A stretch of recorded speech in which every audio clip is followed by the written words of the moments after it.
Hi, I'm Chris, and I'm the founder and CEO of Grove. If you've decided that you found the place you want to live and start your family, and you plan to be there for a really long time, buying a home can be great. With a 30-year mortgage, you can lock in the cost you have to pay and know what it's going to cost you to live every year. So it can be really helpful for your budget. But there are a lot of costs that go into owning a home that I think sometimes you forget about when you're buying the home. You're like, well, I've got this mortgage payment, and I compare that mortgage payment to my rent, and it seems like a really good deal. I should definitely buy a home.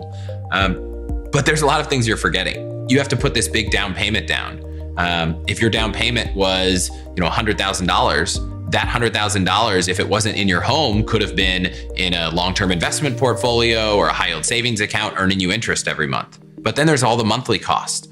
There's all the maintenance that you have to spend on the home. You have home insurance or homeowner's insurance. You've got property taxes. You might have HOA or condo or co-op fees. And when you add all of those things up, that's like the real true cost of home ownership. And when you buy a house, not only do you have the down payment, but you've got some upfront closing costs. And when you sell the house, you've got closing costs again, and you end up paying another 4 or 5 or 6% towards the real estate agents that helped with the sale. So, it can be expensive, a lot more expensive than just the mortgage payment. In the first 5 years of owning a home with an average mortgage, only about 20% of all the costs you're putting into the mortgage payments actually go to the principal of the home. There's a disproportionate amount of your monthly payments early on in home ownership going towards paying down the interest versus the principal. So if you're not in the home for a really long time, you're not building, or you might not be building as much equity in the home as you think. I really hear a lot of times people say, gosh, I feel like I'm just throwing my money away each month. And I really want to fight that feeling because I don't think it's really true. I think, every time you own a home, you're spending all this money on all these fees and all of these insurance bills and all this stuff. And, you're throwing that money away just as much as you are throwing away rent. Like it's kind of all the same. But when you're renting, there's a lot of great things. You have the flexibility to move whenever you want. If you have a year lease, you can decide I want to live further out in the suburbs. You can decide I want to move into the city. I want to try living in a loft instead of an apartment. And you get the flexibility to change things around. Whereas if you owned a home, every time you change that home, you're not only going to have to go through the big hassle of getting a new mortgage and paying all of the real estate agent fees, it actually gives you a lot more flexibility. An interesting thing I think not enough people think about is that when you buy a home, because of all the fees associated with selling it down the road, there's kind of a general rule of thumb of, you should probably stay in that home for at least 5 years for it to make sense. And if you think you're only going to be there a couple years, economically, it might be a lot better to rent. So if you were single and buying a home, but you thought I might get married and have 2 kids, you might buy a 3 or 4 bedroom house. Well, the reality is if you're renting, you wouldn't have a 3 or 4 bedroom house that year. You might wait 3 or 4 years until you get married to get a bigger house. And when you have kids, you get a bigger house.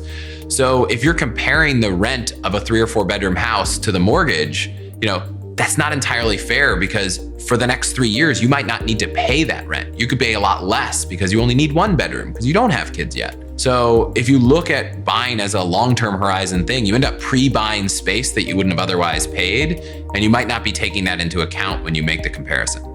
Ultimately, homeownership costs more per month than renting for a comparable house, but the upside is that you're putting money towards the principal of the home. And when you sell that home, you'll end up recouping that money. With renting, if you have extra money left over and you're not saving that money, it might actually not be a better economic outcome. So if you're evaluating whether it makes sense to rent or buy, one thing to keep in mind is that if you're comparing the costs, every month you make a mortgage payment, you're going to be paying down the home and building equity. And that equity has value when you sell the home. So to make renting make more sense, or at least equal sense, you need to make sure that you're saving as much money into some future vehicle, whether that's an investment portfolio or a high yield savings account. For renting to make more economic sense, you need to be saving the money you would have otherwise be putting into your home equity. A lot of times people, say, I want to own a home so that I can have ownership and win from the appreciation of the real estate market. But it's very possible to, in your investment portfolio or even your 401k, invest in index funds called REITs, real estate investment trusts. And you actually get a really broad, diverse selection of properties around the country. And so you get exposure to the real estate market and the growth and home appreciation all around the country without actually having to pick just one home.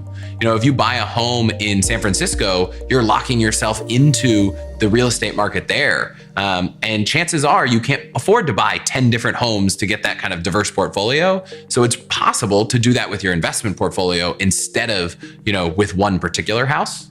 So when my wife and I were living in New York, we didn't know where we wanted to live. We didn't know, what size or what style apartment. So even though maybe we could have bought a home at the time, we probably couldn't have. But we didn't think it even made sense to consider because we didn't know what we cared about, what we wanted, where we wanted to be, and we really valued that flexibility. And when we first moved out to San Francisco, it was the same. We didn't know where in San Francisco we wanted to live. And it wasn't until we found a neighborhood, rented in that neighborhood, figured out kind of the space and style of a place we wanted that we thought it actually made sense to buy a home. And I really wouldn't have done it any differently. Even as much as the real estate market would have appreciated, that flexibility at that time in my life was so much more important than any potential financial gain.